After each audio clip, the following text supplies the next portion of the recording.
నీతో తర్వాత మాట్లాడతాను. నాకు చాలా చిరాగ్గా ఉంది. కాస్త నన్ను ఒంటరిగా వదిలేస్తావా? ఈ మాట కన్నా నీతో మాట్లాడాలనుంది. నీతో మాట్లాడితే నా చిరాకంతా పోతోంది. నాకెంత భారంగా ఉన్నా నీతో మాట్లాడితే చాలు, చాలా తేలిగ్గా అనిపిస్తుంది.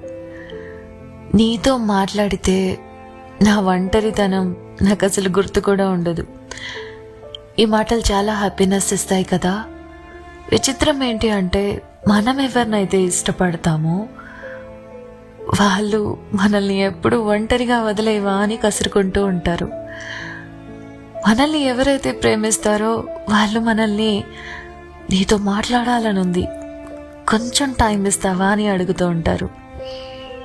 మనం మాత్రం మనల్ని ప్రేమించే వాళ్ళని అస్సలు పట్టించుకోం. నిజమే కదా.